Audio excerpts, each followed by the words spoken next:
Halo teman-teman, Assalamualaikum. Selamat datang di HC Suka Cerita.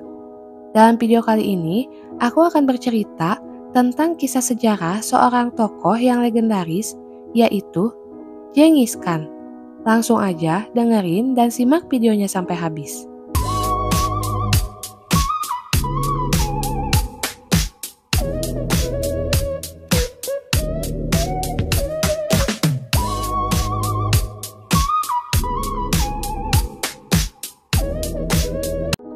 Ketika Temujin berusia 15 tahun, ia kembali ke Dei Sechen untuk menikahi Borte.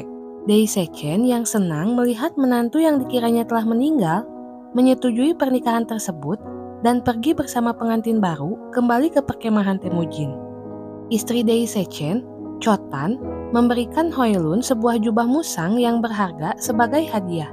Temujin memutuskan untuk memberikan jubah ini kepada Togrul Khan, seorang penguasa dari suku Kerait yang merupakan sekutu ayahnya yaitu Yesugei dan telah bersumpah sebagai saudara sedarah dengannya. Togrul yang memerintah wilayah yang luas di Mongolia Tengah namun mewaspadai banyak pengikutnya merasa senang dengan pemberian itu dan mengambil Temujin di bawah perlindungannya. Ketika mereka semakin dekat, Temujin mulai mengumpulkan pengikut termasuk Nokod seperti Jelme. Sekitar waktu ini, Temujin dan Borte memiliki anak pertama, yaitu seorang anak perempuan bernama Kojin. Segera setelah itu, sekitar 300 orang merkit menyerang perkemahan Temujin untuk membalas dendam atas penculikan Hoelun yang dilakukan oleh Yesugei. Sementara, Temujin dan saudara-saudaranya berhasil bersembunyi di Gunung Burkhan Khaldun. Borte dan Xochigel lalu ditangkap. Borte dinikahkan dengan adik laki-laki mendiang Ciledu, mengikuti hukum Levirat. Temujin meminta bantuan dari Togrul dan teman masa kecilnya yaitu Jamuka yang telah menjadi kepala suku Jadaran. Kedua kepala suku itu tersedia menggerakkan pasukan yang terdiri dari 20.000 prajurit. Di bawah pimpinan Jamuka, mereka dengan cepat memenangkan pertempuran. Borte yang saat itu sedang hamil diselamatkan dan kemudian melahirkan seorang putra yaitu Jochi. Meskipun Temujin membesarkan Jochi layaknya putra sendiri, keraguan mengenai nasab Jochi selalu mengikutinya sepanjang hayat. Kisah ini ada dalam sejarah rahasia, tetapi tidak dicatat oleh Rashid Aldin yang berupaya melindungi reputasi keluarganya dengan menghilangkan segala kesan ketidakabsahan.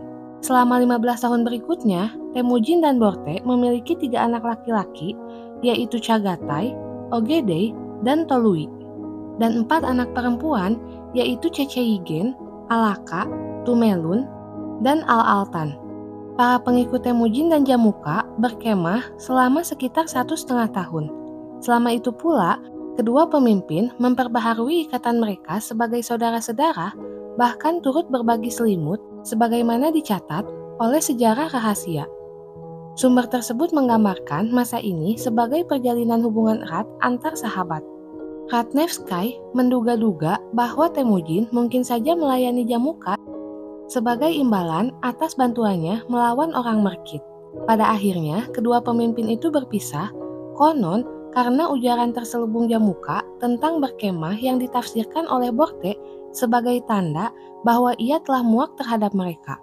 Mengikuti saran dari Hoelun dan Borte, Temujin memutuskan untuk mulai membangun kelompok pengikutnya sendiri secara merdeka dan terpisah dari Jamuka.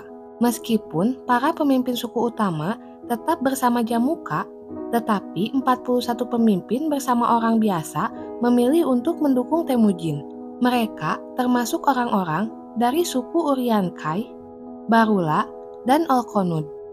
Mereka tertarik pada Temujin karena pamornya sebagai pemimpin, adil dan murah hati yang menawarkan taraf hidup lebih baik, dan karena para dukun meramalkan bahwa ia ditakdirkan untuk menjadi orang besar.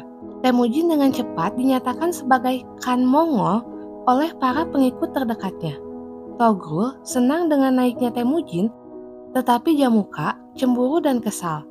Hal ini menyebabkan meningkatnya ketegangan yang akhirnya berubah menjadi konflik terbuka. Sekitar tahun 1187, Temujin menghadapi Jamuka dalam pertempuran di Dalan Baljut. Walaupun kedua pihak membawa pasukan yang berimbang, Temujin dikalahkan dengan meyakinkan. Para penyusun tarik di kemudian hari, seperti Rashid Al-Din, mengklaim bahwa Temujin menang, tetapi catatan mereka tidak konsisten dan saling bertentangan.